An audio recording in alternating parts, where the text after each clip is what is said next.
are you? Lois. Lois Lane.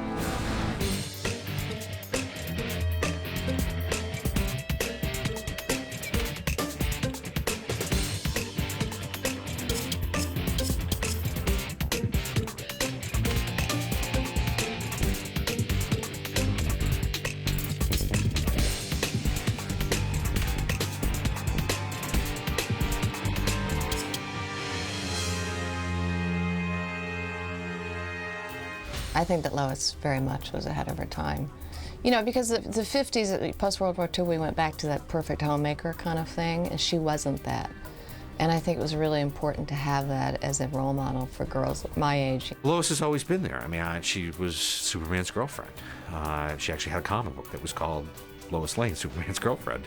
My agent said, well, you're going to play Lois Lane. I said, Lois Lane, Lois Lane, Lois Lane. So I dashed out to buy a comic book to see what she looked like. I'd take my allowance, and that's when comic books were a dime, and I would go to the drugstore and buy Superman comics. I was a Superman addict. I had watched all of the movies, of course, and was in love with the idea of it. I had no knowledge of Lois Lane at all.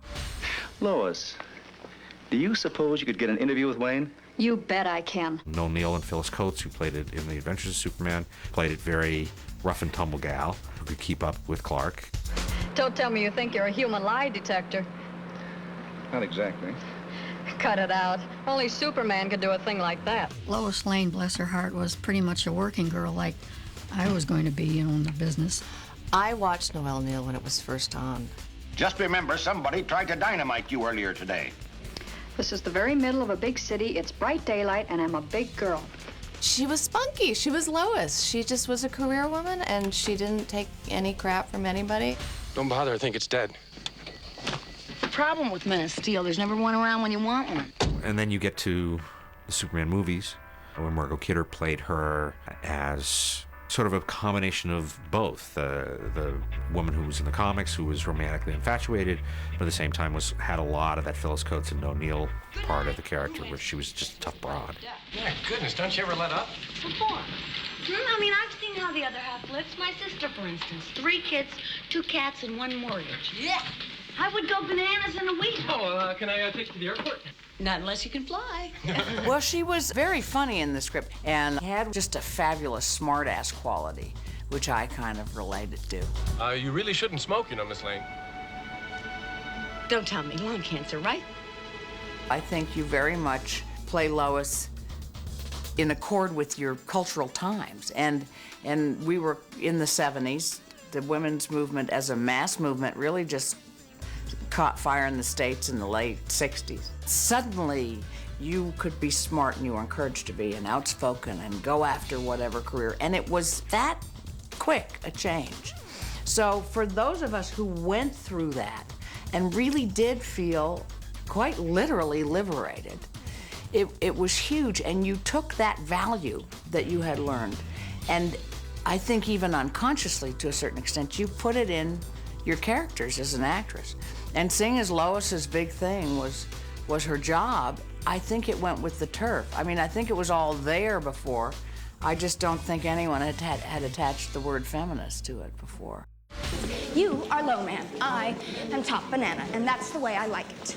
Terry's Lois was great because of all the reasons Lois is great in The Adventures of Superman. She is not a wimpy, I just want to get married to this greatest man on earth type character, which in the comics she had been a lot. But winning and losing is not the sole object, Well, Lois. this is perfect. I win, you lose, we're both happy. On Lois and Clark, they play Clark as a very competent reporter. I actually believed that Lois could fall for a guy like that. This was the place where you got to see what could happen between 2 reporters working hard, spending a lot of time together, and actually just ultimately respecting each other so much that they fall in love. She just was in character as Lois, very appealing. I'd love to play Den Mother, Chief, but I got that LexCorp story in a half an hour. The writers and animators on the cartoons take all the human stuff that has worked on Adventures of Superman and Lois and Clark and Smallville and play it against the fantasy stuff that live action shows have a limitation about making it work.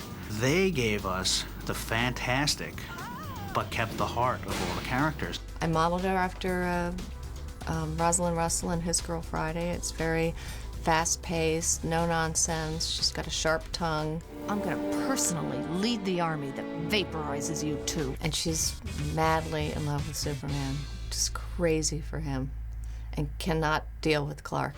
Look, Smallville, nothing against you, but even as a kid, I never liked babysitting. I went, wait a minute, she's madly in love with Superman. And whenever I'm madly in love, I act like a complete idiot around the guy and regress to about 6 years old. Suddenly I'm all dewy and coy and don't have a strong bone in my body. But if I'm with a guy who has a crush on me and I don't have a crush on him, I tend to be very butch and dismissive. And so I went, well, why don't you give her that quality? So if you watch Lois in the movie with Clark and with Superman, she's almost two different people, which I did on purpose. Of course, he did wonderful things and always saved poor Jack and I. We were always tied up or about to get blown up or something and drowned, and he'd always get there in time. Lois thinks that she can take care of herself and she doesn't need anybody. And I think that she goes so far that way where she will put herself in such danger that she will literally be falling out of the sky, you know, about to die. And then Superman comes in and reminds her that she is vulnerable and that she needs people. We usually take turns in the bathroom. Oh, don't start with me, Smallville. You're the one taking the marathon shower. Besides, my delicate feminine sensibilities weren't offended the first time I got a glimpse of Clark Jr. The decision to bring Lois onto the show was made, it's something we've been trying to do for a while. We wanted to introduce her in a fun way. In Smallville, you don't meet cute, you meet sort of violently, and usually involves being hit by a car.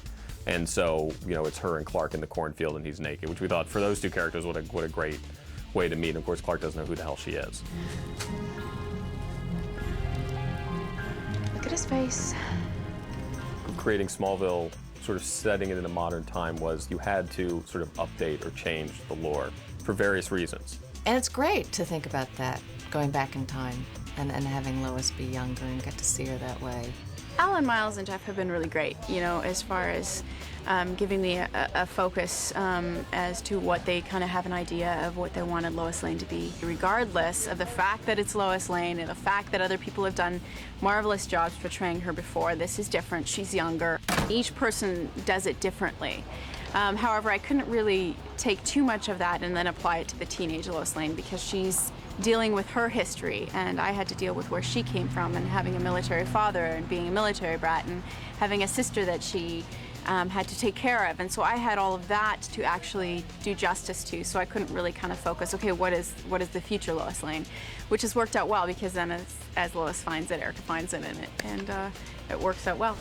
I don't know how you ever survived without me. I think it's good to mess with myths. Why not? You know, they're constantly evolving. We all had our different takes on it, and I don't think one was better than the other. It was a smart, tough, but sexy gal who worked in a man's world.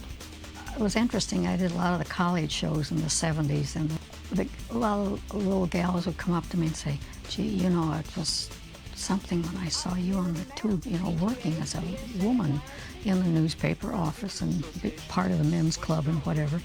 And so it gave me courage to get out and do it, you know, either on the radio or TV or whatever they were doing.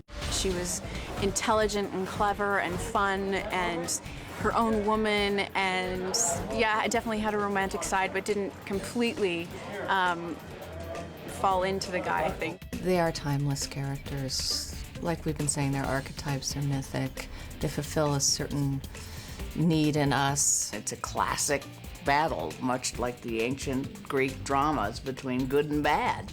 And you're rooting for good, and you want good to come in the end. So there's a little moral lesson, and you kind of know that good will triumph, but it's going to get a good run for its money. You know, if I could describe my time here in one word, it would be weird. I look forward to the relative normalcy of the big city. But don't worry, I'll visit. Is it a promise or a threat? See you around, Smallville.